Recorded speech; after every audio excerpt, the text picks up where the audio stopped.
Memorial trust Mandla group की पेशकश। तहरीर और हिदायत जनाब लोकेश जैन। मुअज़्ज़ज़ हाज़रीन, ड्रामा हमारी इल्मी और सक़ाफ़ती तारीख़ का बहुत अहम रुकन है। क़दीम मतून हमें ड्रामे की शक्ल में मिलते हैं और उसके ज़रिए हम तारीख़ और सक़ाफ़त के बहुत से गोशों से वाकिफ़ भी हो सकते हैं। अरस्तू की गोतिका हो या फिर भगत मनी की नाट्य शास्त्र, इन सब किताबों ने हमें ड्रामे की अहमियत और उसके फ़न के बारे में उस वक्त आगाह किया जब बहुत से उलूम व फ़नून दुनिया से बेखबर थी। गालिब इस रूट के बुनियाद गुज़ारों ने इस इदारे की सरगर्मियों को बड़े गौर व फिक्र के बाद मुरतब किया था। बेगम आबिदा अहमद साहिबा, जो ख़ुद एक अदबी खानवादे से ताल्लुक़ रखती थी, इससे क़याम के वक्त ही महसूस कर लिया गया था कि उर्दू में फ़न ड्रामा की रिवायत बहुत मुस्तहकम नहीं है, उसे और ज़्यादा परवान चढ़ाने की ज़रूरत है। उनकी इसी ख्वाहिश के सबब हम सब ड्रामा ग्रुप का क़याम अमल में आया। आज ड्रामा ग्रुप उर्दू ड्रामे की तारीख़ में अपना फ़ाल किरदार अदा करने वाले ग्रुप में सर फहरिस्त नज़र आता है। मुझे ये भी खुशी है कि बेगम साहबा के बाद भी उनके खानवादे में ड्रामे से दिलचस्पी रखने वाले और इस ग्रुप से मोहब्बत करने वाले अफराद मौजूद हैं।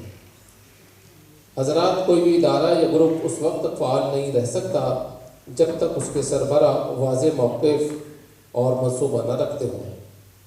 हम सब ड्रामा ग्रुप अगर इतना फ़ाल है तो इसका सबब ये भी है कि डॉक्टर रखचंदा जलील साहिबा इस ग्रुप के बारे में फ़िक्रमंद रहती हैं और उन्हें इस बात का भी बखूबी अंदाज़ा है कि वक्त के साथ ही हमारा लाहे अमल क्या होना चाहिए। थिएटर ग्रुप्स को शार्ट लिस्ट करने से लेकर उनके मौज़ूआत और कार्ड वगैरह की डिज़ाइनिंग में अगर आपकी सरपरस्ती हासिल न हो तो ये फेस्टिवल इतनी कामयाबी और पज़ीराई हासिल नहीं कर सकता। हालांकि उनकी मसरूफियात से हम बखूबी वाकिफ़ हैं। आइंदा के चंद दिनों में हम मुख्तलिफ़ थिएटर ग्रुप्स के ड्रामों से महसूस होंगे। मैं सभी थिएटर ग्रुप्स, अदाकारों और तमाम हाज़रीन का दिल की गहराइयों से इस्तक़बाल करता हूँ और उनके अहम ताउन के लिए बहुत ही मशकूर ममनून हूँ। हज़रात, मेरी तमाम हज़रात से दरख्वास्त है कि अपने फ़ोन बंद कर लीजिए और जो फ़ोटोग्राफ़र हज़रात हैं उनसे दरख्वास्त है कि जब आप फ़ोटो खींचें तो उस पर इसकी लाइट ना आए। बहुत शुक्रिया।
खुशामदीद ख़वातीन व हज़रात, आप सभी हाजरीन का आज की इस महफिल में खैर मकदम है।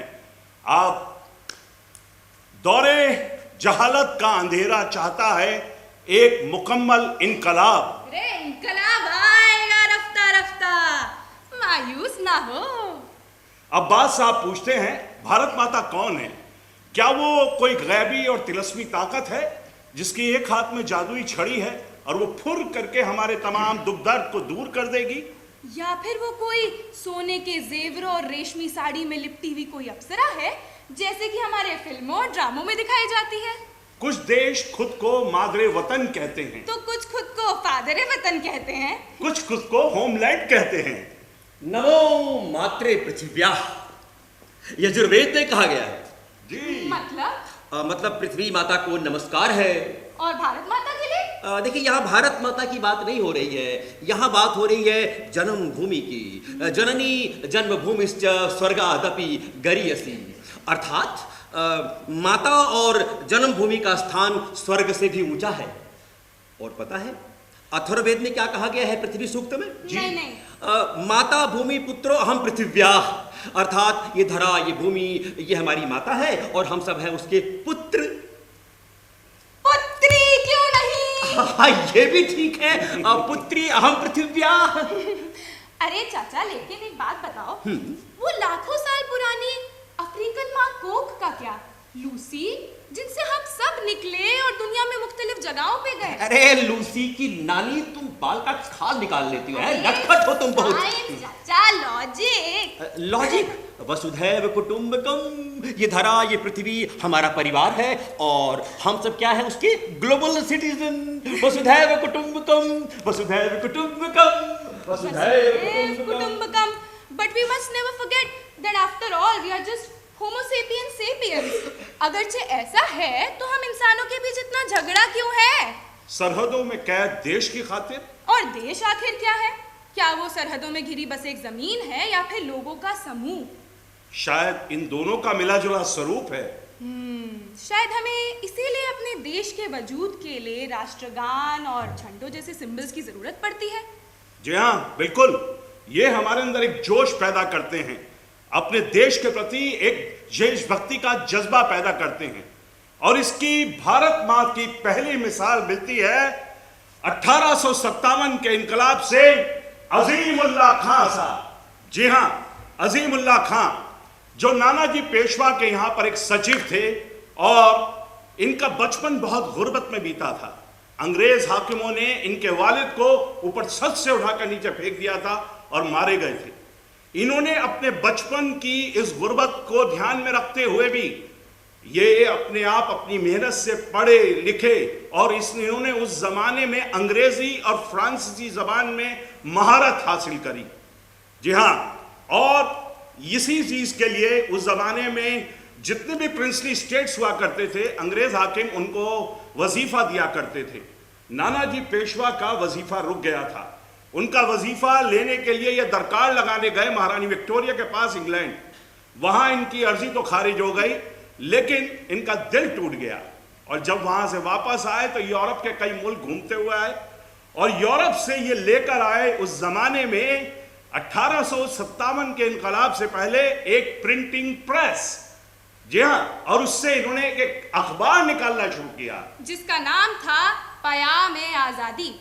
ये अखबार हिंदी, उर्दू, मराठी में लिखा करता था और इसमें हमें क्रांति और विद्रोह का प्रचार मिलता था। तो ये रद्दी भरने का टोकरा नहीं था जैसे कि आजकल के अखबार होते हैं। जी हाँ, बिल्कुल। और उसी दौर में इन्होंने पहला नारा दिया था, मादरे वतन भारत की जय। जी हाँ, मादरे वतन भारत की जय। इनके इसी अखबार में इनकी एक नज्म शाया हुई थी जो हर एक इनकलाबी की जबान पे थी। हिंदुस्तान का बच्चा बच्चा ये नज्म गुनगुनाता था। गौर कीजिएगा, सुन फिरंगी, हम हैं इसके मालिक, हिंदुस्तान हमारा है। पाक वतन हर कौम का हमें जन्नत से भी प्यारा है। करती है जरखेज जिसे गंगा जमुना की धारा है। ऊपर बर्फीला पर्वत पहरेदार हमारा है। आज शहीदों ने तुझको अहले वतन ललकारा है। हिंदू मुसलमान सिख हमारा भाई भाई को प्यारा है। हिंदू मुसलमान सिख हमारा भाई भाई को प्यारा है। आजादी का झंडा हमारा, इसे सलाम हमारा है। इसे सलाम हमारा है, इसे सलाम हमारा है। हाज़रीन, इसी दौर के बाद 1866 में जी इस टाइम पे आते हैं भूदेव मुखोपाध्याय, जो कि बंगाल के मशहूर और मारूफ साहित्यकार थे। इन्होंने अपने व्यंग में भारत माता का जिक्र किया और उन्हें आदि भारती कहकर पुकारा। जी, और इनके उस व्यंग से प्रभावित होकर हम जैसे ही एक रंगकर्मी थिएटर वाले एक नाटक करते हैं, किरण चंद्र बंदोपाध्याय साहब, और उस नाटक का नाम होता है, आप सोच सकते हैं क्या नाम होगा उस नाटक का?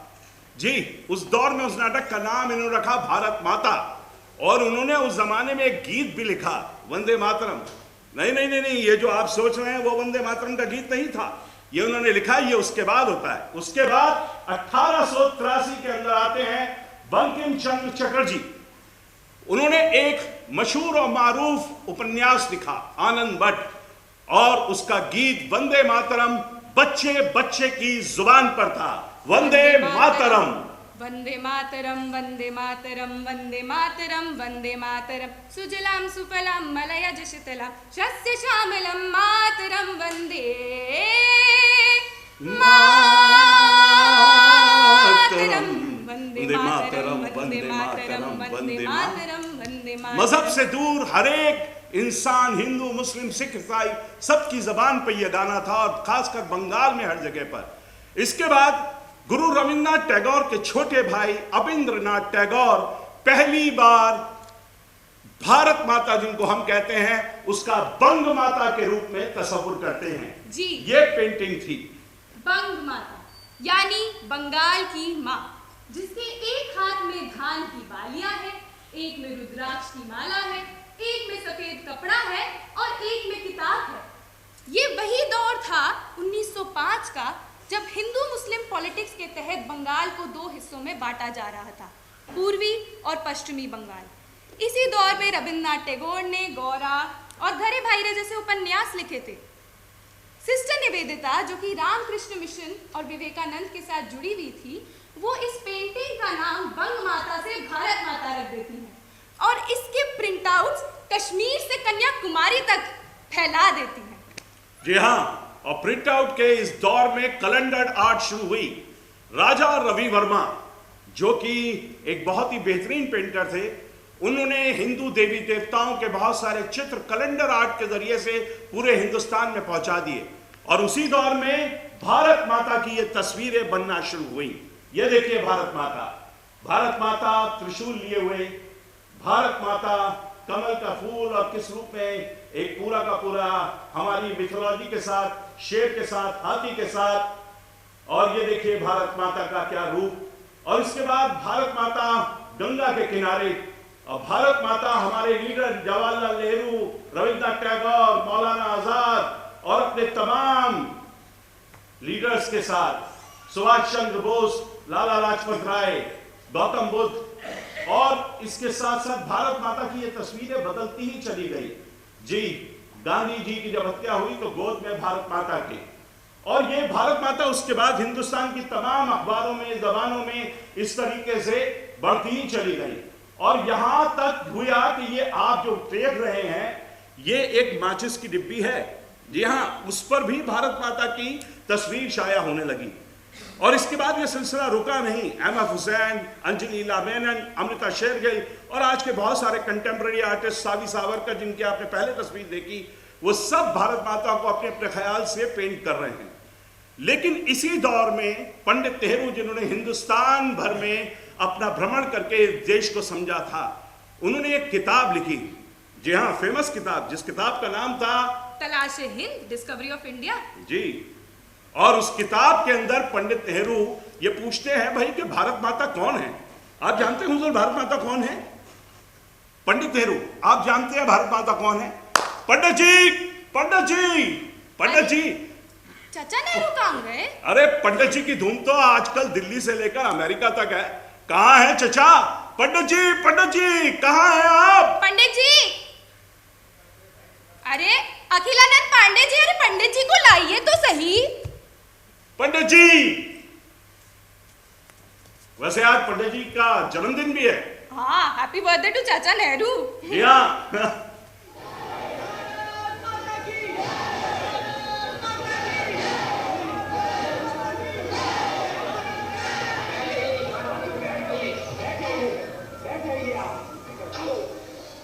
आप लोग जो ये भारत माता की जय के नारे लगा रहे हैं, ये अच्छी बात है,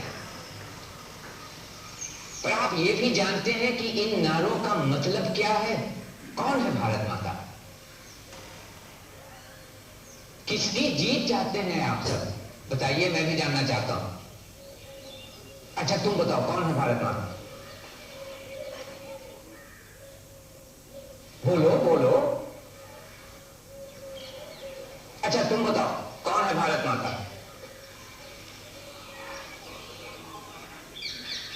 आप लोगों को कम से कम इतना तो जानना ही चाहिए, किसकी जय? क्या है भारत माता? कभी देखा है आपने? पंडित जी, भारत माता मतलब ये धरती हमारी माता है। सिर्फ ये धरती या इस गांव की धरती या इस सूबे, इस इलाके की धरती या सारा हिंदुस्तान? सारे हिंदुस्तान की धरती। सिर्फ धरती और कुछ नहीं? हिंदुस्तान की ये इतनी नदियां, पहाड़, ये सब नहीं? सभी हैं पंडित जी। ये नदियां, ये पहाड़, जंगल और हमारे ये खेत जो हमें अनाज देते हैं। इसके अलावा भी कुछ ऐसा है जो इन सबसे अहम है? वो क्या? आप बताइए पंडित जी। भारत माता तो ये सब है ही, नदियां, पहाड़, खेत, पेड़, घने जंगल, समंदर, आसमान। पर मेरे या तुम्हारे बिना ये सब बेमतलब है। सबसे अहम है भारत की सरजमीन पर फैली आवाम, भारत के लोग। दरअसल अपने करोड़ों बेटे बेटियों से ही भारत मां की पहचान है। यानी कि देखा जाए तो आप सभी अपने आप में भारत माता हैं। भारत माता की जय!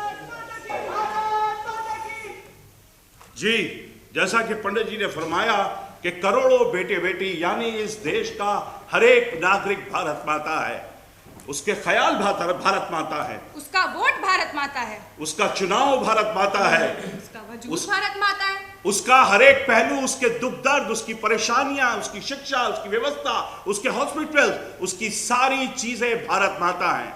तो आज इसी बात को लेते हुए अब्बास साहब ने उस दौर में 5 कहानियां लिखी, भारत माता के 5 रूप, जिसमें वह ऐसी आम औरतों को भारत माता के रूप में तलाश कर लाते हैं। और हम भी इस ड्रामे के माध्यम से तलाश रहे हैं कि भारत माता कौन है। तो पेशा खिदमत है आपके सामने हमारा नाटक कौन है भारत माता।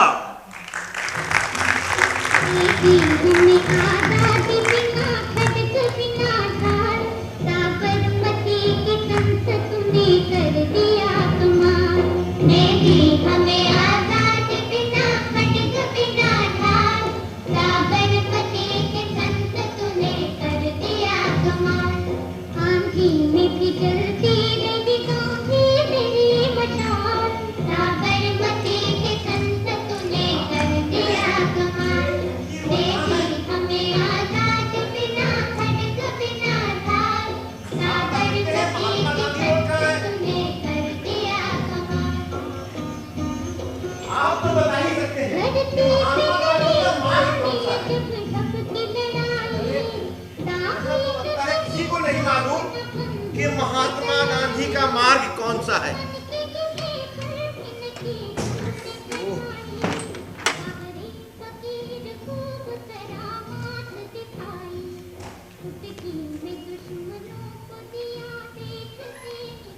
हम शुमाल मशरिक यानी नॉर्थ और ईस्ट इंडिया वालों को जुनूबी हिंदुस्तान के बारे में बहुत सी गलत फहमियां हैं। मसलन ये कि सारे जुनूबी हिंदुस्तान में मद्रासी रहते हैं और वो मद्रासी ज़बान बोलते हैं।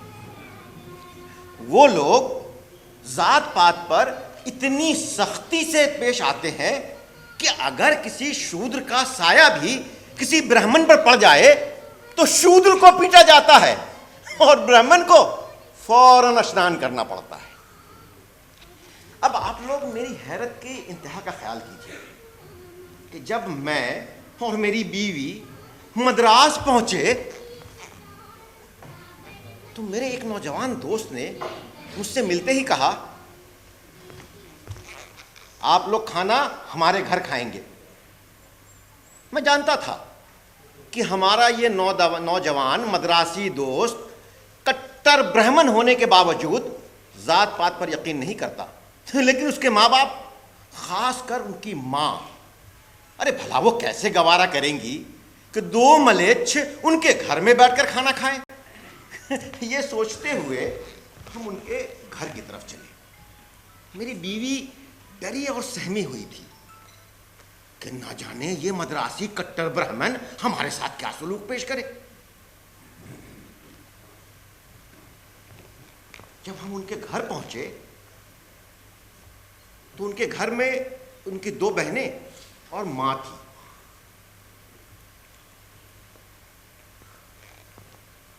हमारा इस्तकबाल वहां इस गर्मजोशी से किया गया कि हमारे सारे शुकूक व शुबहात जाते रहे।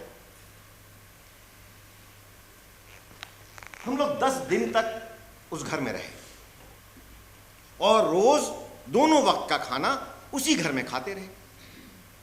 ये कोई यूरोप से घराना नहीं था जहां मेज और कुर्सी पर बैठकर खाना खाया जाता हो।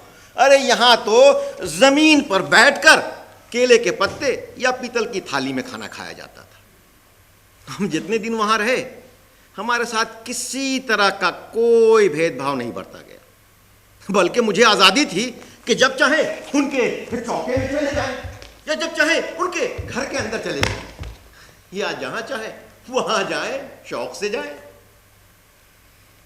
बल्कि उसकी मां ने तो मेरी बीवी को अपनी बेटी बना लिया था और हम उस घर में ऐसे रह रहे थे जैसे उस खानदान के अटूट फर्द हो। ये रोशन ख्याली और रवादारी इस खानदान में कहां से आई थी? ये सच है कि मेरे दोस्त का बाप गांधी जी के बहुत करीबी दोस्तों में थे। अब से 20 बरस कबल अपने हजारों की नौकरी छोड़कर गांधी जी के साथ समाज सुधार का काम करना मंजूर किया था। यह वसीउल क़ल्बी सिर्फ सियासी एतक़ादात पर मबनी नहीं थी। गुज़श्ता 30 बरसों में ये लोग कलकत्ता, दिल्ली, अल्मोड़ा, हैदराबाद, वर्धा और न जाने कहां कहां रहे थे। उनकी मादरी जबान तमिल है। उनकी मां मालाबार में बचपन में रही थी, इसलिए मलयालम बेतकान बोलती है। और एक अरसा तक उत्तर प्रदेश में रहने की वजह से उनके घर का हर फर्द साफ साफ हिंदुस्तानी बोलता है। उनका भांजा जो बॉम्बे में रहता है, वो तो खिचड़ी जबान बोलता है। और उनके घर के बाकी सभी लोग बंगाली तो ऐसे बोलते हैं जैसे उनकी मादरी जबान हो। এখানে আয় বস, আমি রান্না করে নিয়েছি, আমরা একসঙ্গে খাবো, হ্যাঁ তুই জল নিয়ে আয়। বৌদি কোথায় রে? জামাইকে ডেকে নিয়ে আয়, নিকে এখানে খাবো আমরা। वो लोग खिचड़ी जबान बोलते थे। उनका नवासा जो बंबई में रहता था, वो कन्नड़, गुजराती, मराठी, बंगाली, हिंदुस्तानी और अंग्रेजी, इन 6 जबानों की खिचड़ी बोलता था। और खाना घर में तो पचमेल ही पकता था। ये लोग सचमुच दावा कर सकते थे कि हिंदी है हम, वतन है हिंदुस्तान हमारा। इस घर की सबसे दिलचस्प फर्द उसकी मां थी। यह खातून किसी जमाने में अजहद हसीन रही होंगी। अब से 30 बरस कबल उन्होंने कॉलेज की तालीम हासिल की थी। अंग्रेजी न सिर्फ बोल सकती थी बल्कि लिख पढ़ सकती थी, और तमिल में तो मजमून निगारी और शायरी करती थी। अपने सभी बच्चों को उन्होंने आला तालीम दिलवाई थी। तमाम अदबी और सियासी जलसों में शरीक होती थी। जिंदगी के हर शोबे का काम वो बखूबी करना चाहती। किसी जमाने में उनके शौहर की तनख्वाह 1800 रुपए माहवार थी। शानदार बंगले में रहती थी और सफर तो फर्स्ट क्लास में ही किया करती थी। और अब अपने पूरे खानदान समेत एक कमरे में रहती हैं। खद्दर की साड़ी और टूटी हुई चप्पल पहनती हैं, और खाना तो खुद अपने हाथों से बनाती हैं।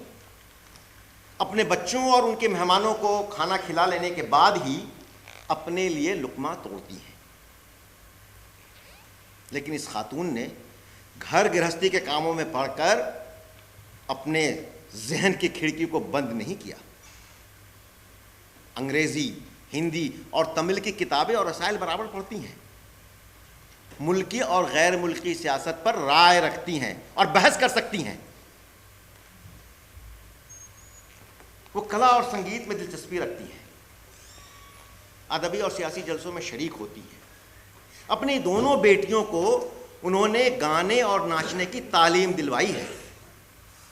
फिल्म देखती हैं और उस पर सख्त तनकीद करती हैं। उन्होंने अपने शौहर के साथ ऐश व आराम की ज़िंदगी को कौम और मुल्क की खातिर त्याग दिया। लेकिन उनके कैरेक्टर में ज़र्रा बराबर भी अक्खड़पन और अकड़पन नहीं दिखता, जैसा कि अक्सर देशभक्तों के कैरेक्टर में दिखता है। ऐसा लगता है जैसे वो अपनी कुर्बानी और त्याग का ऐलान कर रहे हैं। वो, उनका शौहर और उनका बेटा सब जेल जा चुके हैं, लेकिन वो अपनी जेल जाने का ऐलान नहीं करती। मुफलिसी और गरीबी में ज़िंदगी गुजारने के बावजूद हंसमुख हैं। अक्सर हंसती और मजाक करती रहती हैं। 60 बरस के करीब उम्र है उनकी। बाल तकरीबन सफ़ेद हो चुके हैं और चेहरे पर झुर्रियाँ भी नज़र आ रही हैं। लेकिन उनका दिल अब भी जवान है। जमाना उनके चेहरे से वो मासूमियत नहीं मिटा सका जो जवानी के दिनों में उनकी खूबसूरत मिसाल थी।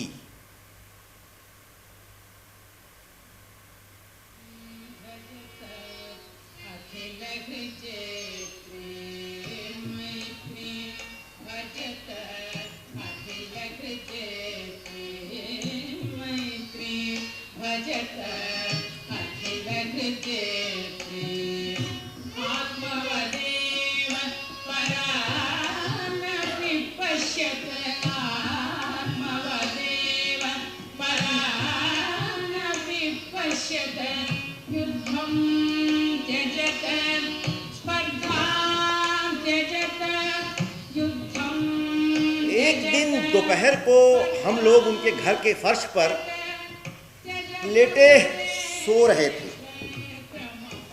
गर्मी के दिन थे।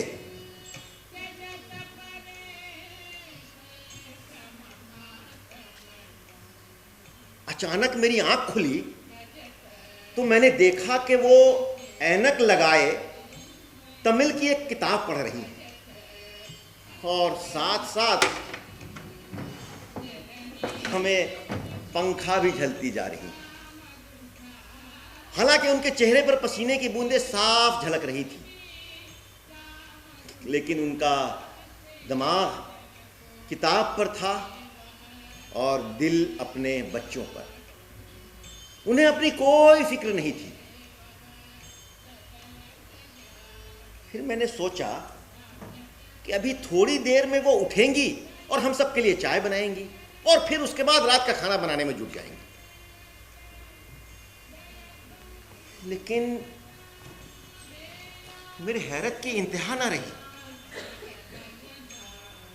ये कैसे हो सकता है कि वो इतना काम करती हैं लेकिन बिल्कुल नहीं थकती?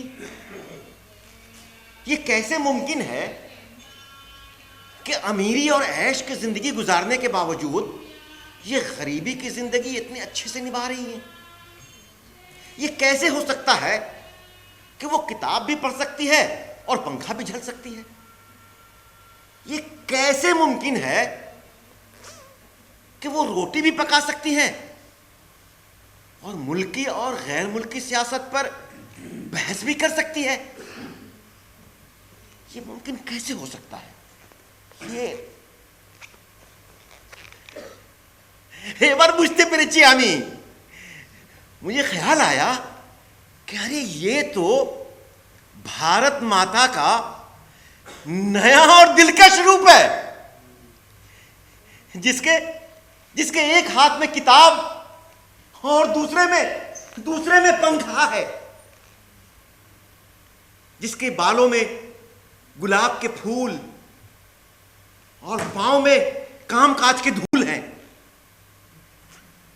जिसकी आंखों में बंगाल का जादू और होठों पर मालाबार की मुस्कुराहट,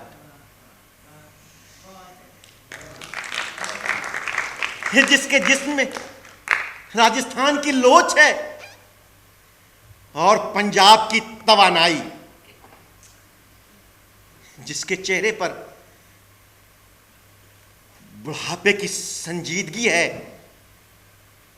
और दिल में जवानी की हिम्मत और शरारत।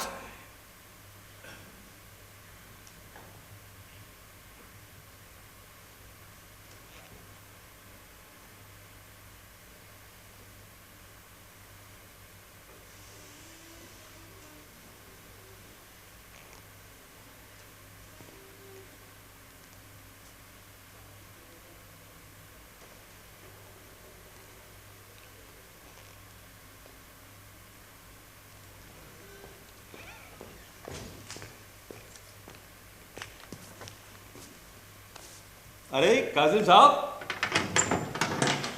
जय राम। आदाब, जय सिया राम। कैसे हैं आप तिवारी जी? अल्हम्दुलिल्लाह। कहाँ चल दिए? अरे गांधी जी के मार्ग को तलाश कर रहा हूं। भाई बहुत हौसले का काम कर रहे हैं। आज के जमाने में गांधी जी को तलाश कर रहे हैं। वाह। बच्चालाल उन्मेष फरमाते हैं कि चाकू के आगे खरबूजा क्या, एकलव्य का एक अंगूठा क्या। जब चार दीवारी में अंधेरे कमरे में घूंघट डाले एक औरत सो रही थी तो मनु ने मनुस्मृति लिख डाली। मनु महाराज ने इंसानियत को 4 दर्जों में तकसीम किया है। ब्राह्मण जो ब्रह्मा के मुंह से पैदा हुआ, क्षत्रिय जो ब्रह्मा के बाजुओं से पैदा हुआ, वैश्य जो ब्रह्मा के जांघों से पैदा हुआ, और शूद्र जो ब्रह्मा के पैरों से पैदा हुआ। तक धिनाधिन तक। और इन सब से अलग शूद्रों से भी ज्यादा नापाक थे म्लेच्छ। मनु महाराज के समाज में इनके लिए कतई कोई जगह नहीं थी। लेकिन क्या भारत माता, जो सभी हिंदुस्तानियों की मां है, कि जो भी ब्राह्मण शूद्र हिंदू मुसलमान में इम्तियाज करती? होना तो नहीं चाहिए, क्योंकि एक मां के लिए सभी बच्चे प्यारे होते हैं।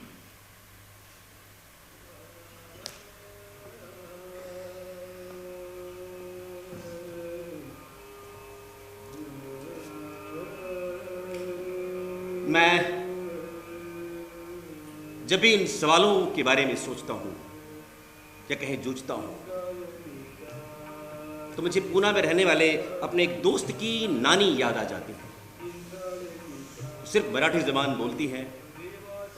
80 बरस की ये बूढ़ी सारस्वत ब्राह्मण औरत जिंदगी के तमाम नसीबो फराज देख चुकी है।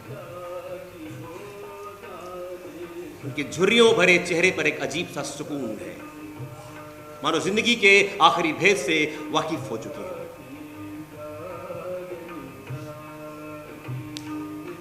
हुआ यूं कि नानी के नवासों में से एक लड़का जो 1942 के इनकलाबी तहरीक में पूना के नौजवानों के साथ शामिल हो गया। फिर क्या था, नानी का छोटा सा घर अब सियासी खुसुर फुसुर का अड्डा बन गया और नानी के कान में पड़ने लगे नए नए अल्फाज, नए नए ख्यालात। इनकलाब, आजादी, साम्राज्य, सुराज, लोकराज्य। न जाने कितने ही नौजवान अंडरग्राउंड वहां आके ठहरने लगे, जो रात के अंधेरे में आते और सुबह सूरज निकलने से पहले वहां से गायब हो जाते। और कई तो वहां कई दिनों तक ऊपर के कमरे में बंद रहते। नानी अपने नवासे के साथ उनकी भी सेवा वैसी करती जैसे अपने नवासे की। उनके लिए चाय बनाती, बिस्तर लगाती, खाना बनाती और पूजा के बाद उनकी खैरियत के लिए प्रार्थना भी करती। नानी ने कभी भी कोई भेदभाव नहीं बरता। नानी कमाल थी, नानी बेमिसाल थी। उनके अनपढ़ दिमाग में ये बात अच्छी तरह से बैठ गई थी कि ये नौजवान हिंदुस्तान को आजाद कराने के लिए अपनी जान हथेली पर लेकर जद्दोजहद कर रहे हैं। नानी अनपढ़ जरूर थी लेकिन बेवकूफ नहीं थी। वो बोलती कम थी, सुनती ज्यादा थी और सोचती तो बहुत थी। उन्हें बात समझ में आ गई थी कि उनके नवासे जितने भी साथी हैं वो सभी ब्राह्मण नहीं हैं, नीच जाति वाले भी हैं, मुसलमान भी हैं, म्लेच्छ भी हैं। कभी भी नानी ने उनसे कोई छूत छात नहीं बरती। पता नहीं नानी को क्या हो गया था कि बरसों बनाए मनु महाराज के कायदे कानून को तोड़ने पर वो आमादा हो गई थी। जब सभी लड़के सो जाते तो नानी कमरे में चुपचाप बैठी खिड़की के पास रात भर जागती रहती कि न जाने कब पुलिस की आमद हो और वो उनको आगाह कर दे। लेकिन एक दिन मौका देखकर पुलिस आ धमकी। सभी बच्चे सो रहे थे मगर नानी जाग रही थी। उन्होंने पुलिस की लॉरी की आवाज सुनते ही सबको आगाह कर दिया और सभी नौजवान पड़ोस की छत पे भाग गए और छतों छत होते हुए खतरे के इलाके से बाहर चले।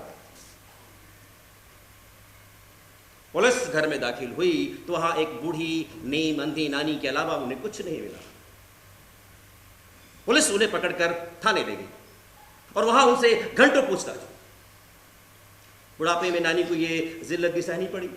तुम्हारा नवासा कहां है, यहां कौन कौन आता है, बातें क्या क्या करते हैं। मगर नानी ने सबका जवाब बहुत ही मासूमाना अंदाज से यही दिया कि बेटा मुझे क्या मालूम, मैं तो बुढ़िया हूं, इन बातों से मुझे क्या लेना देना। नानी की जुबान से ऐसा कुछ भी नहीं निकला जिससे नौजवानों के बारे में पुलिस को कुछ भी पता चलता। नानी अब भी पूजा पाठ करती है मगर अब छूत छात बिल्कुल नहीं बरतती। वाह रे नानी।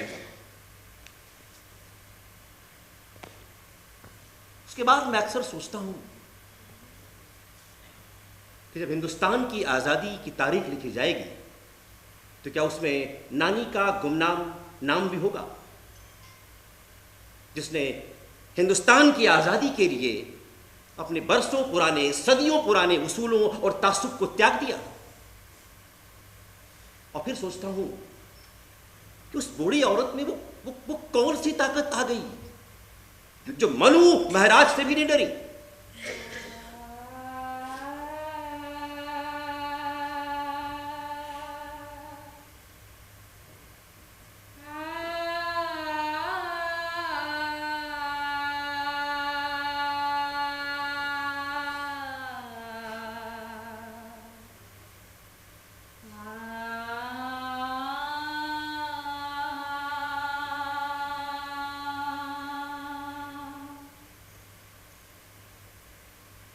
क्या इसलिए कि वो भारत माता थी और भारत माता मनुस्मृति से कहीं ज्यादा अटल और अमर है।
जब मैं बिल्कुल बच्ची थी, हमारे पड़ोस में गरीब बूढ़ी जुलाही रहा करती थी जिसका नाम तो हकीमत था, मगर हम सब प्यार से उन्हें हक्को हक्को हक्को कहकर पुकारा करते थे। उस वक्त शायद 60 बरस की उम्र होगी। वो जवानी में ही विधवा हो गई थी और उम्र भर उसने अपने हाथों से काम करके अपने बाल बच्चों को पाल पोस के बड़ा किया था। गर्मी हो या जाड़ा, अभी अभी हम अपने लिहाफों में दुबके पड़े रहते थे कि हक्को के घर से चक्की के चलने की आवाज शुरू हो जाती थी। जुम जुम जुम जुम। दिन भर वो झाड़ू देती, चरखा चलाती, कपड़े धोती, अपने लड़के लड़कियों पोतों नवासों के कपड़े बुनती। उसका घर बहुत ही छोटा सा था, यूं कहिए हमारे इतने बड़े आंगन वाले घर के मुकाबले वो सिर्फ एक जूते के डब्बे जैसा लगता था। 2 कोठरियां, एक पतला सा दालान और नाम के वास्ते 2-3 गज लंबा चौड़ा सेहन। मगर हक्को उसे इतना साफ सुथरा और लिपा पुता के रखती थी कि पूरे मोहल्ले में मशहूर था। हक्को के फर्श पर खीले बिखेर कर खा सकते हैं। बड़े मजे की थी। सुबह सवेरे से लेकर रात तक काम करती, पर जब कभी हक्को हमारे घर आती तो हम हमेशा उसे हशाश बशाश छिपाते। बड़ी हंसमुख थी वो। मुझे उसका चेहरा अब तक याद है। गहरा सांवला रंग, जिस पर उसके बगुले से सफेद बाल खूब खिलते। एक काठी बड़ी मजबूत थी, कमर मरते दम तक ना झुकी। हाँ, आखिरी के दिनों में थोड़े दांत जरूर टूट गए थे, जिससे बोलने में थोड़ा पोपलेपन का अंदाज आ गया था। बड़े मजे की थी। और जब कभी हम बच्चों ने घेर लेते ना, तो कभी परियों, शहजादों, चुड़ैलों, जिन्नातों, अरे परट पहरियों की कहानियां सुनाने लग जाती। हक्को ना पर्दा नहीं करती थी और अपना सारा कारोबार भी खुद ही चलाती थी। वो पढ़ी लिखी भी नहीं थी। ना तो उसने औरतों और मर्दों की बराबरी के उसूल का जिक्र सुना था, ना ही जमहूरियत और इश्तराकियत का। मगर हक्को न किसी मर्द से दबती थी, न किसी रईस अफसर दरोगा से डरती थी। उम्र भर की मेहनत के बाद हक्को ने थोड़ा बहुत अपने लिए पैसा जमा किया था। बेचारी ने बैंक का नाम तो सुना नहीं था, तो उसकी जितनी भी जमा पूंजी थी,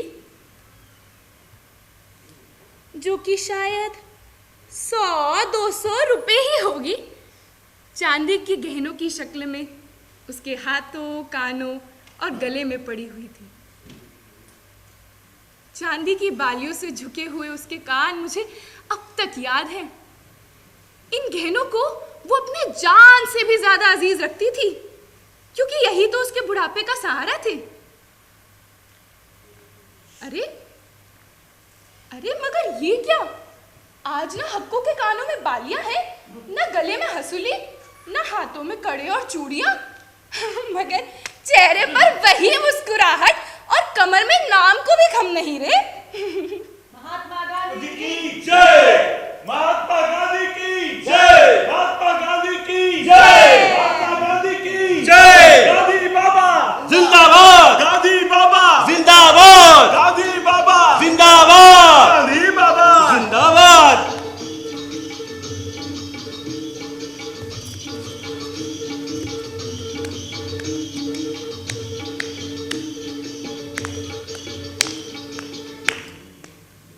मोरे चरखे का मोरे चरखे का टूटे न तार, चरखवा चालू रहे। मोरे चरखे का टूटे न तार, चरखवा चालू रहे। गांधी बाबा की आई बयार, चरखवा चालू रहे। सब पटवारी गारी गावे, सब पटवारी गारी गावे। और पूरी बेले तहसीलदार, चरखवा चालू रहे। और पूरी बेले तहसीलदार, चरखवा चालू रहे। गांधी बाबा की आई बयार, चरखवा चालू रहे। गांधी बाबा का सत्य चले है, गांधी बाबा अहिंसा चले हैं। गांधी बाबा का सत्य चले है, गांधी बाबा अहिंसा चले। और धूला धूला चाटेगी सरकार, चरखवा चालू रहे। गांधी बाबा की आई बयार, चरखवा चालू रहे। गांधी बाबा डांडी चले हैं, गांधी बाबा डांडी चले हैं। और चरखे से चरखे से मांगे स्वराज, चरखवा चालू रहे। और चरखे से मांगे स्वराज, चरखवा चालू रहे। गांधी बाबा की आई बयार, चरखवा चालू रहे। गांधी बाबा की आई बयार, चरखवा चालू रहे। गांधी बाबा चरखवा चालू रहे। चालू रहे। उन दिनों महात्मा बिरादरान के हमरा पानीपत आए थे। हमारे नाना के मकान में उन्होंने तकरीरें की तरके मवालात और स्वराज के बारे में। हक्को भी एक कोने में बैठी सब सुन रही थी।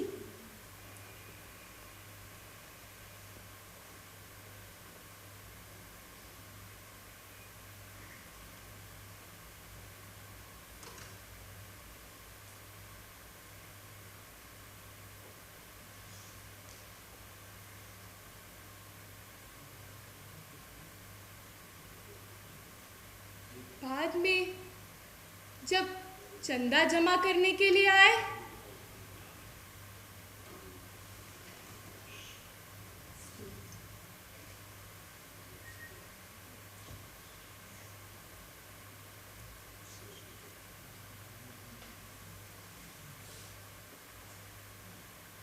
तो हक्को ने अपना सारा जेवर उतार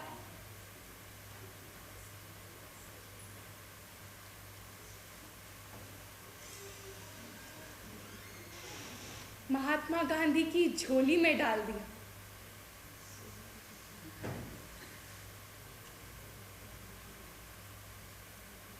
और उसकी देखा देखी बाकी सब औरतों ने भी यही किया। बस उस दिन से हक्को खिलाफती हो गई। हमारे नाना अब्बा के यहाँ अक्सर आके खबरें सुना करती और कहती, ये मुआ अंग्रेजों का राज कब खत्म होगा। खिलाफत या कांग्रेस के जलसे होते तो बड़े चाव से जाती और अपनी समझबूझ के मुताबिक सियासी तहरीक को समझने की पूरी कोशिश भी करती। मगर उम्र भर की मेहनत के बाद हक्को का जिस्म अब खोखला हो चुका था। पहले आंखों ने जवाब दिया, फिर हाथ पांव ने। हक्को ने अपने घर से बाहर निकलना भी बंद कर दिया। मगर चरखा काटना अभी भी नहीं छोड़ा। उम्र भर की मश्क के सहारे आंखों के बगैर भी वो कपड़ा बुन लेती थी। बेटों पोतों ने काम करने से मना किया तो कहने लगी, ये खद्दर मैं अपने कफन के लिए बुन रही हूं।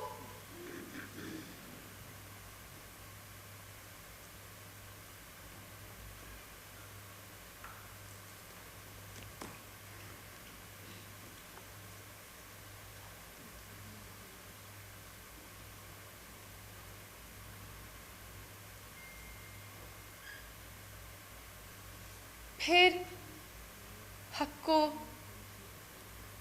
मर गई।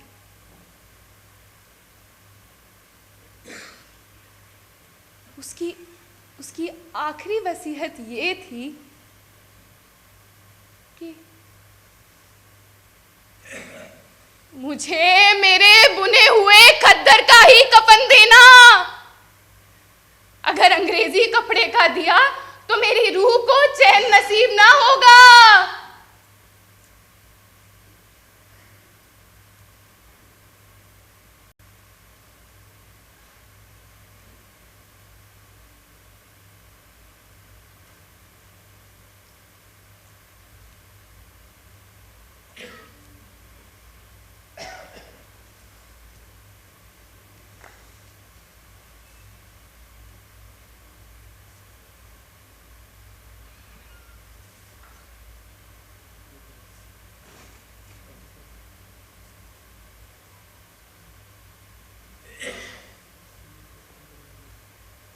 उन दिनों कफन लट्ठे के दिए जाते थे। खद्दर का पहला कफन हक्को को ही मिला। हक्को का जनाजा उठा जिसमें उसके चंद रिश्तेदार और 2-3 पड़ोसी थे। ना जुलूस, ना फूल, ना झंडे, बस एक खद्दर का कफन।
काश मुझे उस वक्त हक़ों की अहमियत का इतना एहसास होता कि कम से कम मैं एक नारा ही लगा देती, भारत माता की जय।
10 सितंबर 1947 के तूफान ने 1 करोड़ इंसानों को सूखे पत्तों की तरह कहीं से कहीं जा गिराया। पेशावर वाले बंबई, दिल्ली वाले कराची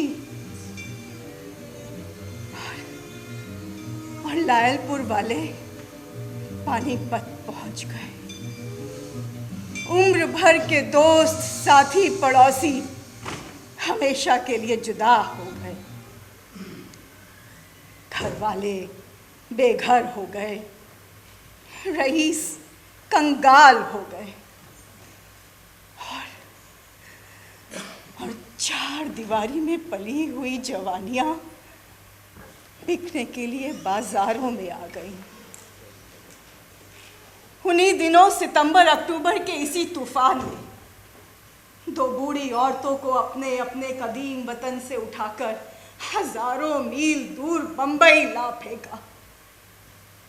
इनमें से एक मेरी माँ थी और एक मेरे सिख दोस्त की माँ। एक मशरकी पंजाब से तो दूसरी मगरबी पंजाब से, एक पानीपत से तो दूसरी रावलपिंडी से। दोनों शायद एक ही दिन बंबई पहुंची थी। मेरी अम्मा रातों रात मिलिट्री ट्रक से दिल्ली आई। 3 हफ्ते अपने अजीजों के साथ एक छोटे से कमरे में पनाह गुज़ीर होने के बाद वो हवाई जहाज के रास्ते बंबई पहुंची, क्योंकि उन दिनों मुसलमानों का रेल से सफ़र तय करना बेहद खतरनाक था। दूसरी तरफ माँ जी रावलपिंडी के कत्लेआम से गुजरती अपनी बूढ़े शौहर के साथ रेलगाड़ी के रास्ते पहले रावलपिंडी से अमृतसर, फिर दिल्ली, फिर बंबई पहुंची। माँ जी रावलपिंडी में अपने आलीशान हवेली नुमा मकान में रहा करती थी। 8-10 दुकानें थीं जो किराए पर चढ़ी हुई थी और ज़्यादातर किराएदार मुसलमान ही थे, क्योंकि मोहल्ला सारा मुसलमानों का ही था। मगर माँ जी और सरदार जी अपने किराएदारों और पड़ोसियों में अज़हद मकबूल थे। माँ जी कभी किसी दूसरे शहर गई नहीं थी। बेटा पहले काम करने लाहौर, कलकत्ता, फिर बंबई गया, मगर माँ जी के लिए ये सारे शहर किसी दूसरी दुनिया में ही बसते थे। उनका बस चलता तो अपने बेटे को कहीं ना जाने देती, अपने पास रावलपिंडी में ही रखती। वो तो अक्सर ये कहा करती थी, भला ऐसा रुपया पैसा कमाने का क्या फायदा जब न खाने को असली घी मिलता है, न पीने को खालिस दूध, न खुबानिया, न बग्गू गोशे, न सेब, न अंगूर। घर में ढेर सारी भैंसें थी जो 10 सेर पक्का दूध देती और दही भिगोकर मक्खन निकालने के बाद छाछ सारे मोहल्ले में तकसीम होती और सब सरदारनी को दुआएं देते। मगर बाजी अपने बेटे को याद करके गमज़दा हो जाती और कहती, न जाने बंबई में उसको ढंग का खाना भी नसीब है या नहीं। नारा तकबीर, अल्लाहु अकबर, हर हर महादेव। जब जून में मुल्क की तकसीम और पाकिस्तान बनने की खबरें छपी, माजी तब भी जरा ना घबराई। उन्हें सियासी झगड़ों से क्या काम, हिंदुस्तान हो या पाकिस्तान, उनका वास्ता तो अपने पड़ोसियों और किराएदारों से था जिनसे कि हमेशा से अच्छे ताल्लुकात चले आ रहे थे।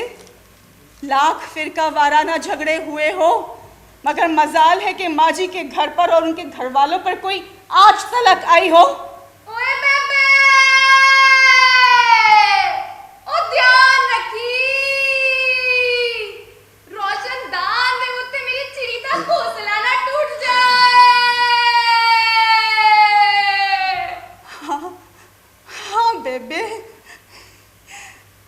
मशरकी पंजाब से आए कुछ मुसीबत के मारे शरणार्थियों के आने के बाद रावलपिंडी की हालत बद से बदतर हो गई।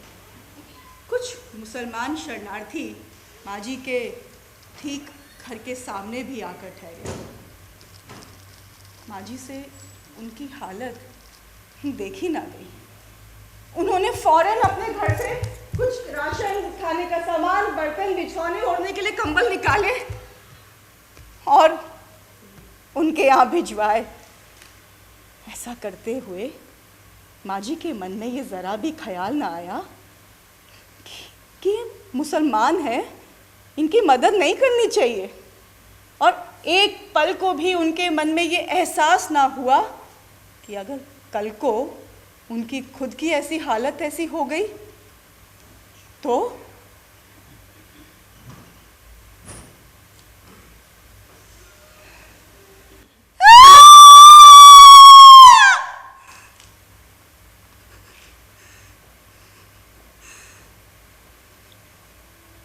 चंद रोज बाद माँ जी के घर के सामने कुछ मुफस्सिदों ने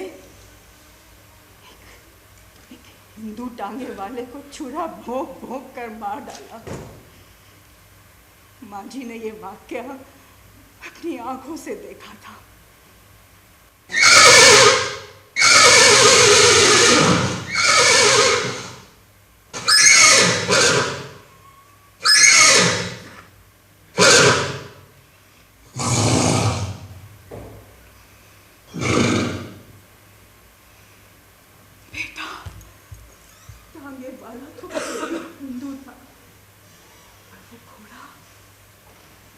बेज़बान जानवर, उसकी तो कोई जात पात, कोई धर्म नहीं होता।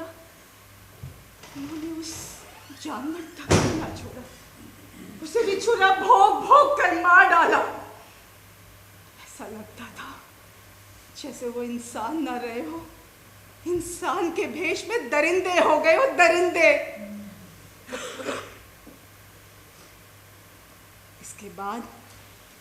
इसके बाद माँ जी को ये फैसला लेना ही पड़ा कि वो अपने बेटे के पास बम्बई चली जाए।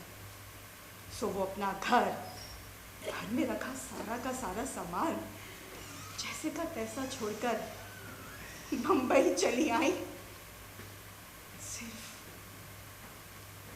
सिर्फ एक ताला लगाकर।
जरूरी गल करनी है। आप पुत्र डरना, ਤੁਹਾਡੀ ਬੀਜੀ ਤੁਹਾਨੂੰ ਬੁਲਾ ਰਹੀ ਹੈ ਪੁੱਤਰ। ਚਲ ਮੈਂ ਤੁਹਾਡੇ ਕੋਲ ਆ ਜਾ।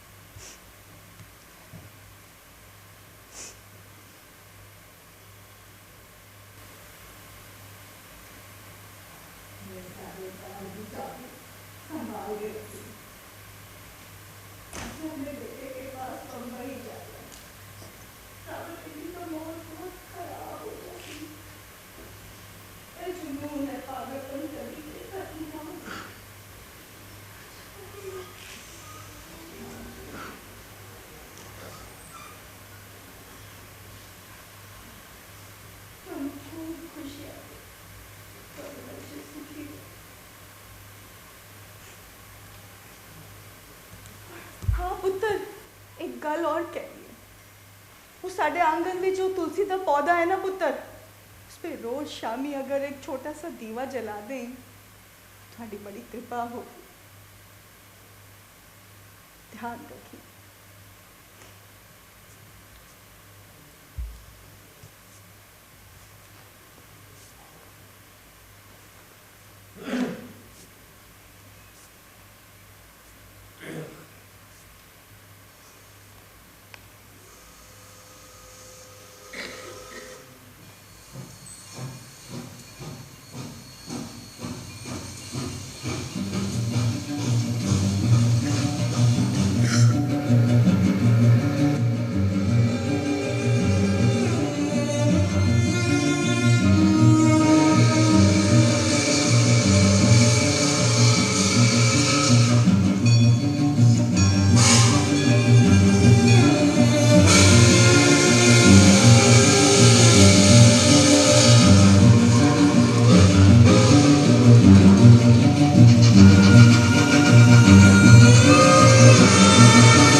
लेकिन दिल्ली पहुंचते पहुंचते माजी की बूढ़ी आंखों ने जो कुछ देखा, सो रावलपिंडी जाने का ख्याल नामुमकिन हो गया। और जब तलक वो बंबई पहुंची, रावलपिंडी उनके दिल में एक कसक बनकर रह गया था। माजी रावलपिंडी में अपने आलीशान मकान में रहती थी, किसी बात की कमी नहीं थी, ज़मींदार थी, खेत से अनाज आता था, किराएदारों से पैसा आता था। मगर बंबई आकर वो एक छोटे से कोठरीनुमा कमरे में अपने बूढ़े शौहर और बेटे के साथ रहने लगी, जिसके एक तरफ धोबी रहता था और दूसरी तरफ कोयलों की दुकान थी। माजी रावलपिंडी छोड़कर अक्सर बीमार रहने लगी, बहुत दुबली हो गई थी, बाल सफ़ेद हो गए थे। इसके बावजूद वो अपने आप को काम काज में व्यस्त रखने की कोशिश करती और कभी किसी मेहमान को बिना खिलाए पिलाए जाने ना देती। जिस दिन वो मेरी अम्मा से पहली बार बंबई में मिली तो दोनों एकदम बगलगीर हो गई और कई घंटों तक कुछ कहने सुनने से पहले दोनों एक दूसरे को तसल्ली देती रहीं, आंसू बहाती रहीं। ऐसा लगता था जैसे इस शरणार्थी भारत माता के दिल में किसी नफरत और गुस्से की जगह ही नहीं, सिर्फ व सिर्फ माजी की चंद यादें हैं जो उनके गुजरे हुए वतन से वाबस्ता है। वो यादें जो खुबानियों की तरह खुशबूदार और बग्गू गोशों की तरह नर्म और नाजुक हैं, जो खुबानियों की तरह खुशबूदार और बग्गू गोशों की तरह नर्म और नाजुक है, जो खुबानियों की तरह खुशबूदार और बग्गू गोशों की तरह नर्म और नाजुक है।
महाजिर हैं हम, मगर एक दुनिया छोड़ आए हैं। तुम्हारे पास जितना है हम उतना छोड़ आए हैं। मिट्टी की खातिर अपना सोना छोड़ आए हैं। पुराने घर की दहलीजों को सूना छोड़ आए हैं। गले मिलती हुई नदियां, गले मिलते हुए मजहब, अवध की शाम, काशी का सवेरा छोड़ आए हैं। जल्दी में जमुना का किनारा छोड़ आए। अम्मी जान,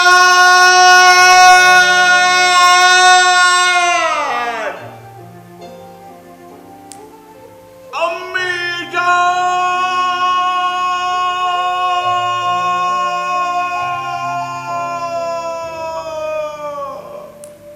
माँ, अम्मा,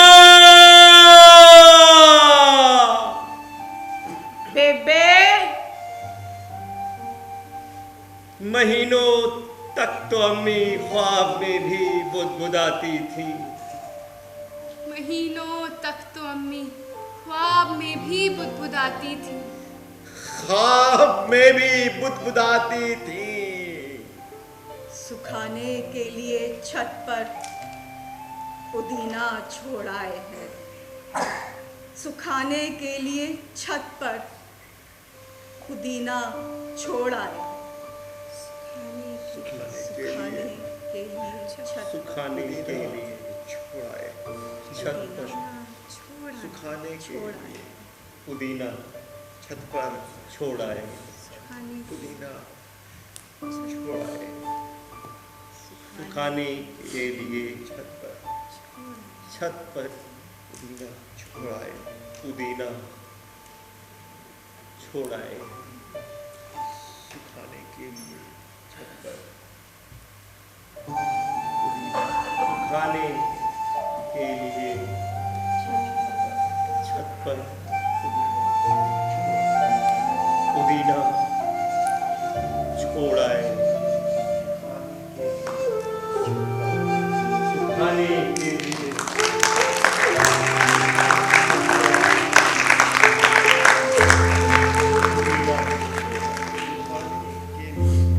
सुखाने के लिए छत पर पुदीना छोड़ आए।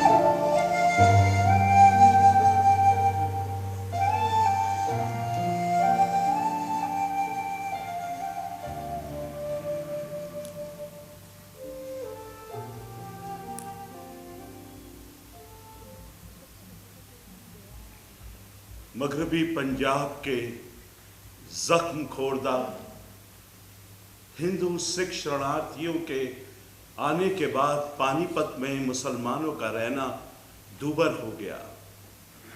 वो सब पाकिस्तान हिजरत की तैयारी करने लगे।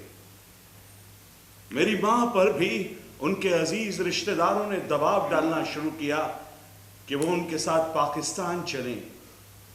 और मुझे भी चिट्ठियां लिखी कि मैं बंबई से कराची आ जाऊं, लेकिन मेरी मां ने साफ इनकार कर दिया। उन्होंने कहा, हम अपना वतन नहीं छोड़ेंगे। मेरे बेटे ने यहां हिंदुस्तान में रहने का फैसला किया है और उसके इस फैसले में मैं भी उसके साथ हूं। हम अपना वतन नहीं छोड़ेंगे। मेरे बेटे ने यहां हिंदुस्तान में रहने का फैसला किया है और उसके इस फैसले में मैं भी उसके साथ हूं।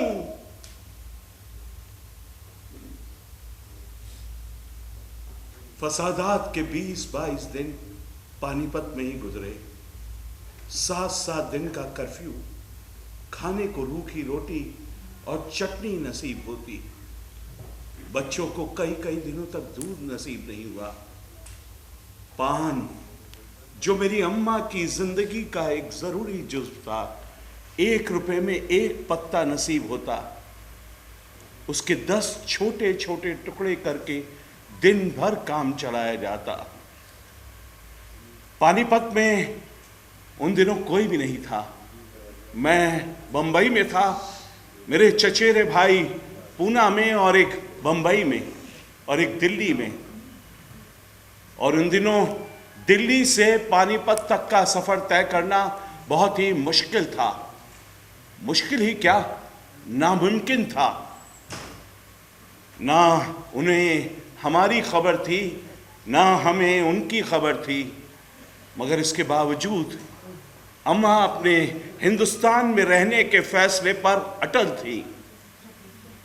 और हमारे वो रिश्तेदार जिन्होंने यहाँ हिंदुस्तान में रहने का फैसला किया, घंटे भर की मोहलत मिली, रातों रात मिलिट्री ट्रक भेजा गया। जो कुछ बुर्कापोश औरतें अपने हाथों में समेट कर चल सकती थी, चल पड़ी। मगर चलते वक्त मेरी अम्मा को यह ख्याल बिल्कुल भी नहीं था कि हम अपना देश, अपना वतन, अपना पानीपत हमेशा के लिए छोड़ रहे हैं। बल्कि उन्हें तो ये पुख्ता यकीन था कि चंद ही दिनों में हालत बेहतर होंगे और वो लोग फिर से यहाँ पानीपत वापस आ जाएंगे। इसलिए उन्होंने चलते हुए दरवाजे पर एक बोर्ड लगवा दिया था जिस पर लिखा था, इस घर में रहने वाले पाकिस्तान नहीं जा रहे हैं, अपने अजीजों के पास बंबई जा रहे हैं और यहां हिंदुस्तान में ही रहेंगे। इस घर में रहने वाले पाकिस्तान नहीं जा रहे हैं, अपने अजीजों के पास बंबई जा रहे हैं और यहां हिंदुस्तान में ही रहेंगे। 7-7 दिन का कर्फ्यू, 20 लोग एक कमरे में कैद, जर्द पीला बड़ा चेहरा, बदन, जान का खौफ, सूखे हुए बच्चे, हर मोड़, हर छोर, हर गली, हर चौराहे, हर जगह मंडराते सिर्फ मौत के साए। अम्मा,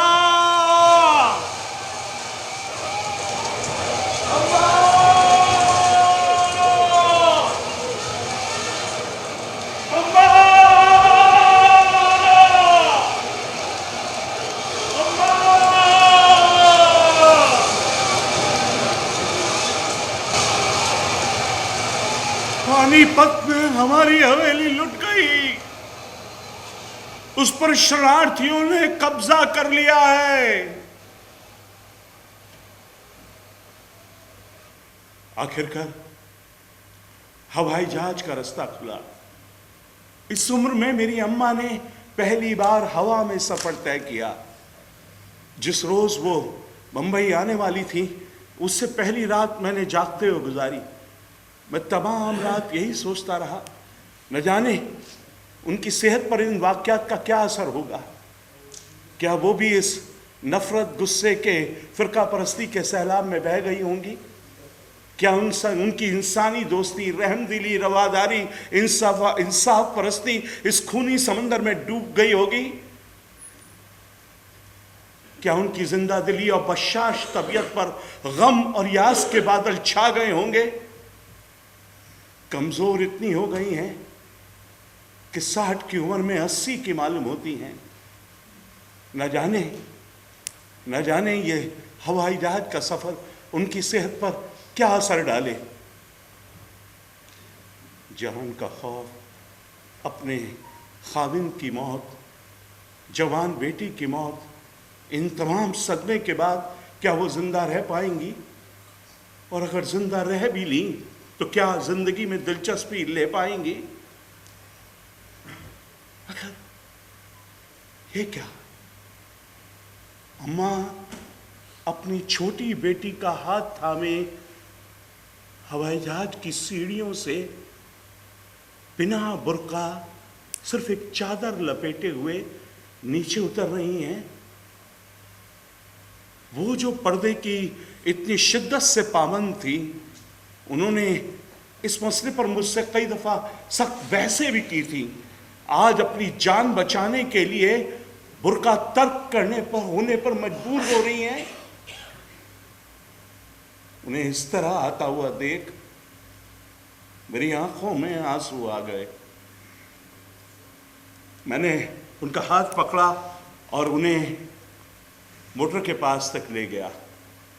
कुछ देर तक वो हाफती रही, फिर अपनी सांस को संभाला और बोली, भाई मैं तो हमेशा हवाई जहाज में सफर किया करूंगी, बड़े आराम की सवारी है। उस रात मैं और अम्मा बंबई, पानीपत बस यही बातें करते रहे। कहने लगी, मियाँ ना ये अच्छे हैं ना वो अच्छे हैं, ना मुंह में मुसलमानों ने कोई कसर उठा रखी है ना हिंदुओं और सिखों ने, लेकिन मुसलमान होने की हैसियत से मैं इन पर इल्जाम ज्यादा धरूंगी। इन्होंने अपनी इस हरकत से इस्लाम का नाम डुबो दिया है। मैं उन दिनों शिवाजी पार्क में रहा करता था बंबई में। खालिस हिंदू इलाका था, मुश्किल से 2-3 घर ही मुसलमानों के होंगे। अगले रोज क्या देखता हूं, अम्मा 2 छोटे बच्चों का हाथ थामे बुर्का पहन समंदर पे टहलने जाने के लिए तैयार हो गई। मैंने कहा फसादात चल रहे हैं, मना करा तो कहने लगे, हाँ मुझे कौन मारेगा। वो बच्चों का हाथ थामे हुए समुद्र के किनारे सीपियां इकट्ठी करती रही और मैं किनारे पर दीवार पे बैठा हुआ बस उन्हें निहारता रहा। वो बहादुर साबित हुई और मैं बुश्त। इंसानियत में उनका एतमाद मुझसे कहीं ज्यादा अटल साबित हुआ। सतनाम वाहे गुरु, सतनाम वाहे गुरु। शेखपुरा में मेरा एक दोस्त रहा करता था। वहां पे बहुत से सिख मारे गए थे। रातों रात वो किसी तरह से अपनी जान बचाकर अपने परिवार के साथ यहाँ बंबई तक पहुंचा था। पहले शरणार्थी कैंप, फिर यहाँ। अम्मा रात भर बैठी उसके किस्से सुनती रही, फिर मेरा हाथ पकड़ा, मुझे किनारे ले गई और कहने लगी, सुनो,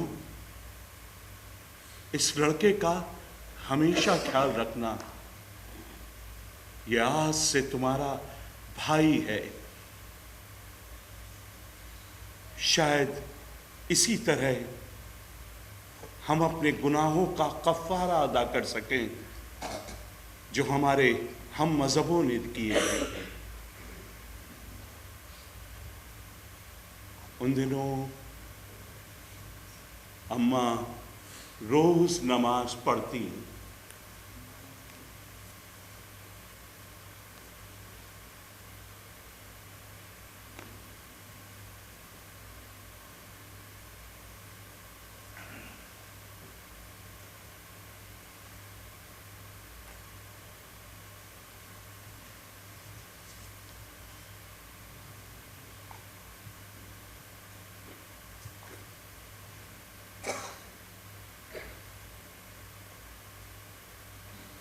नमाज पढ़ने के बाद सबके लिए दुआएं मांगती। या अल्लाह, हर एक हिंदू, सिख, मुसलमान को अपना अपना घर वापस मिल जाए और सबके सदके हमें भी पानीपत जाना नसीब हो जाए। हमें भी पानीपत जाना नसीब हो जाए। हे राम, हे राम।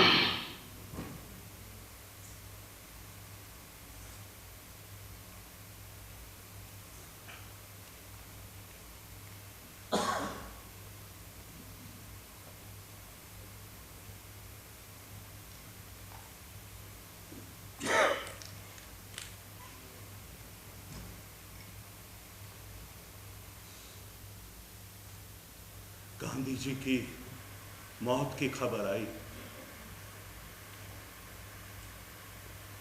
उस रात अम्मा ने खाना नहीं खाया। वो बस रेडियो के पास बैठी हुई कमेंट्री सुनती रही। Gone out of our life, and they do not quite know what to tell you and how to say it. Our beloved leader, Bapu as we called him, the father of the nation, is no more.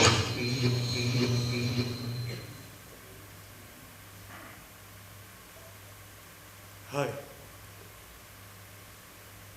अब हिंदुस्तान का क्या होगा?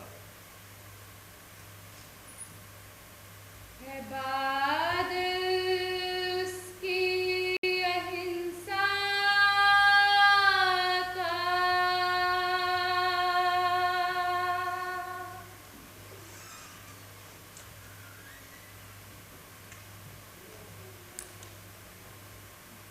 बरसा है जो सारी दुनिया पर,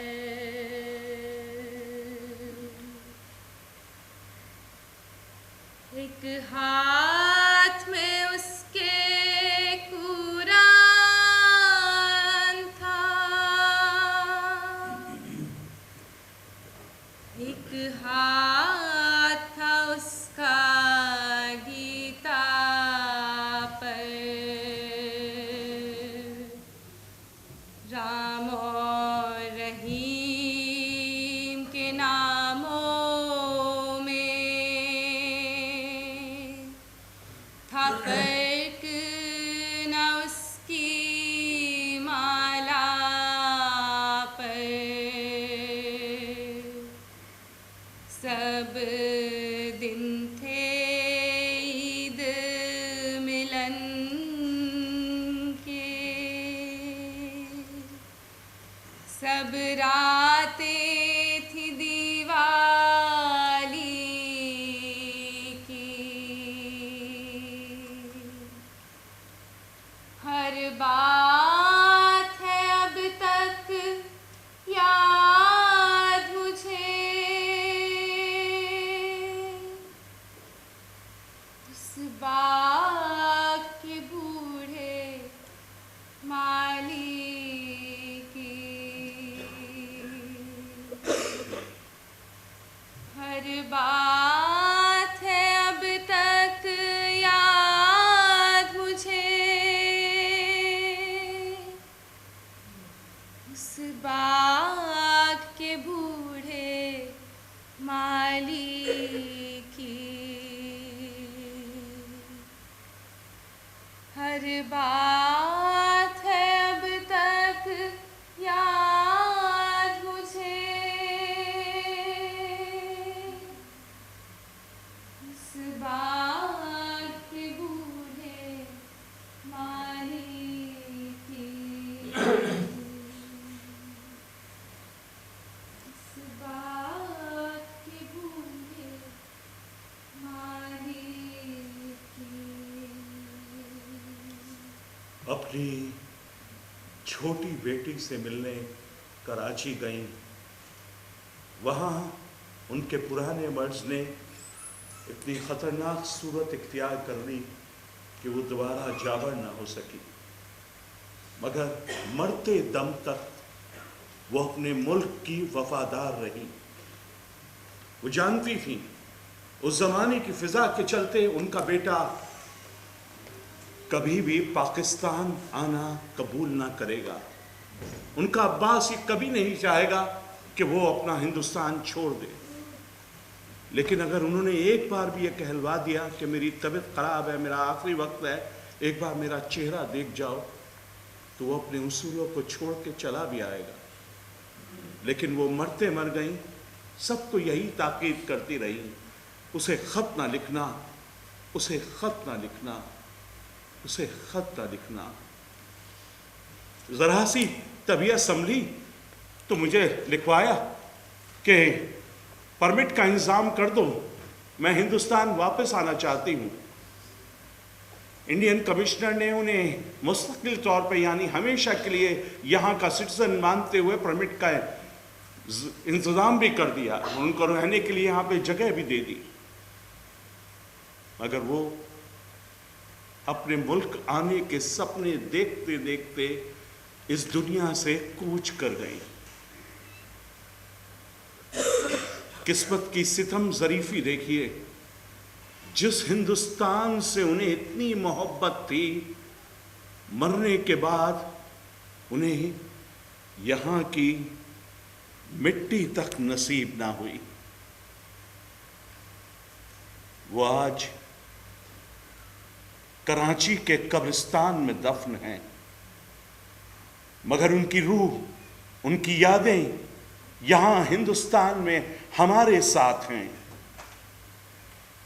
पानीपत में उनकी सब जायदाद लुट गई, मगर जो मिरास उन्होंने हमारे लिए छोड़ी है वो गहनों, कपड़ों, जेवरों से कहीं ज्यादा बेशकीमती है। और पाकिस्तान की 6 फीट जमीन हमेशा हमेशा हिंदुस्तान ही रहेगी, क्योंकि उसमें एक भारत माता दफन है।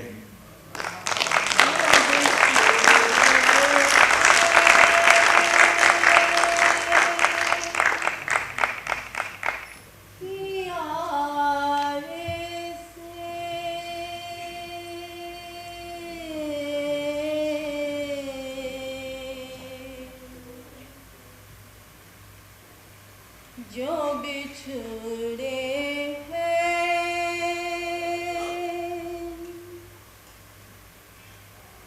यार से,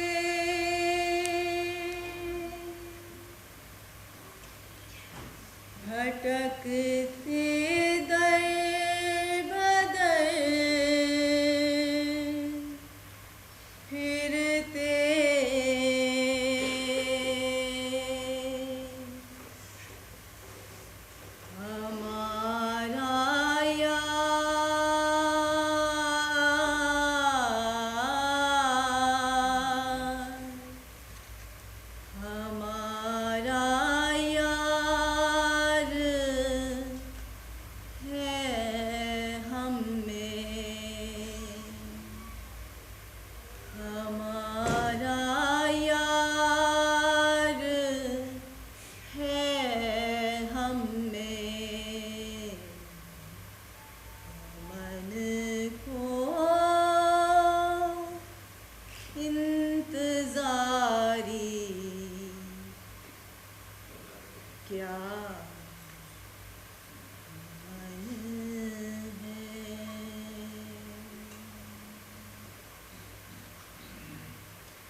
जिसके एक हाथ में किताब और दूसरे हाथ में पंखा, जिसके बालों में गुलाब के फूल और पांव में कामकाज के धूल,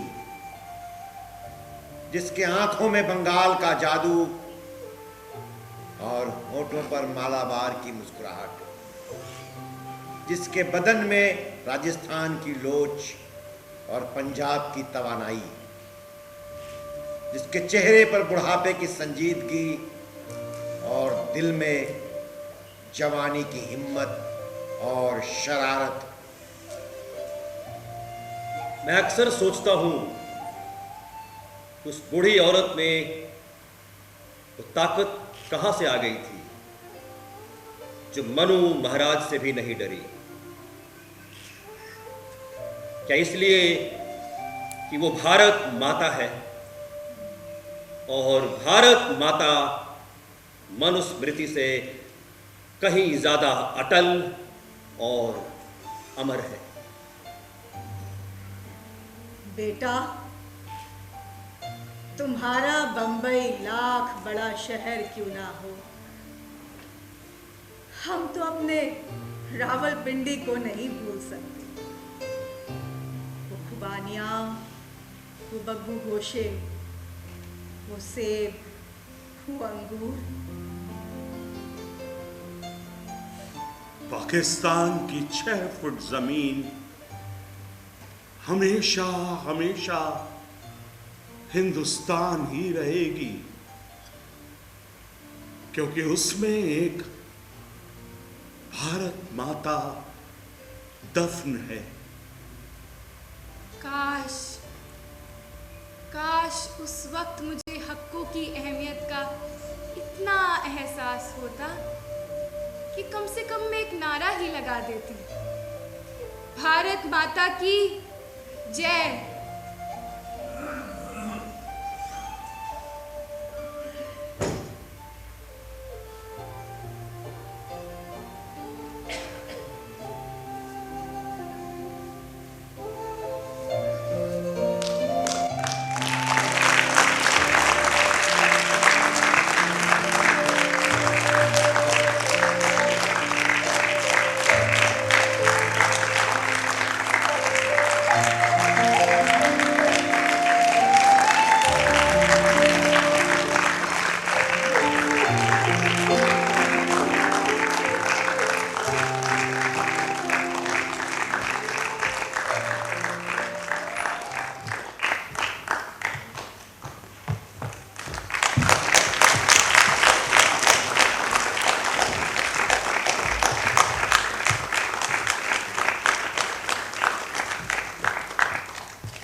हाज़रीन आदाब, आज उर्दू ड्रामा फेस्टिवल का चौथा ड्रामा पेश किया गया।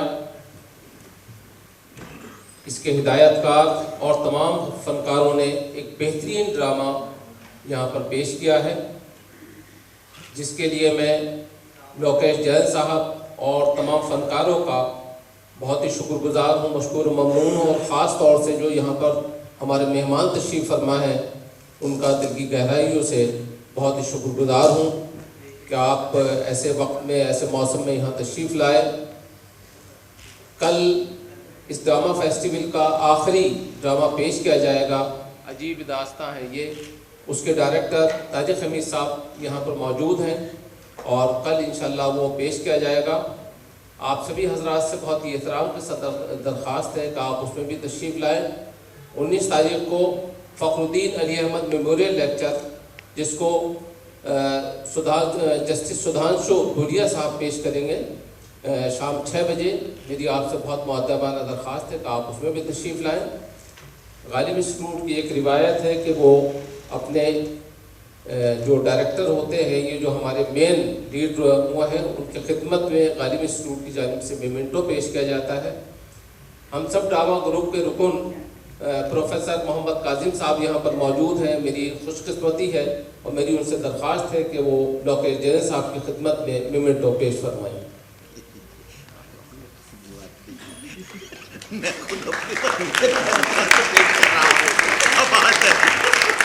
बहुत शुक्रिया।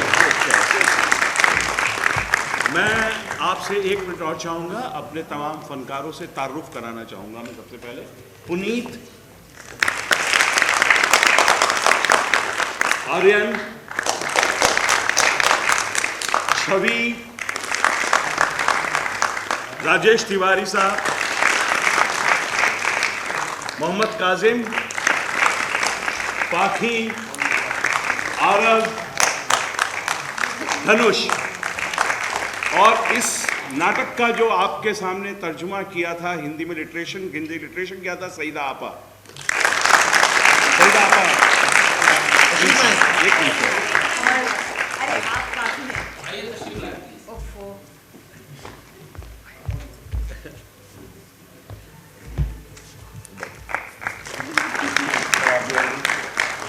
सब फनकारों के लिए बाआवाज़ बुलंद तालियां और ख्वाजा अहमद अब्बास के लिए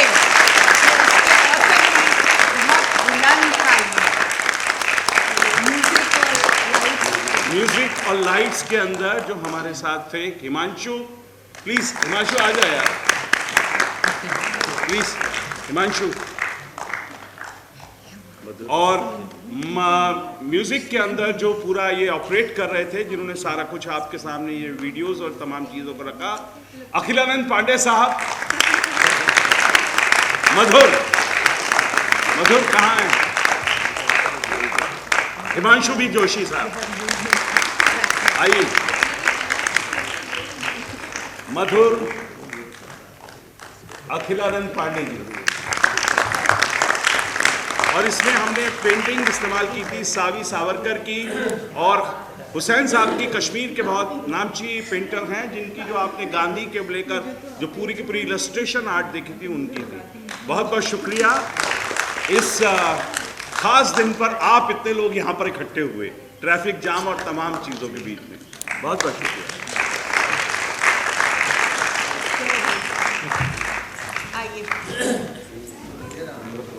You help me down, Radha.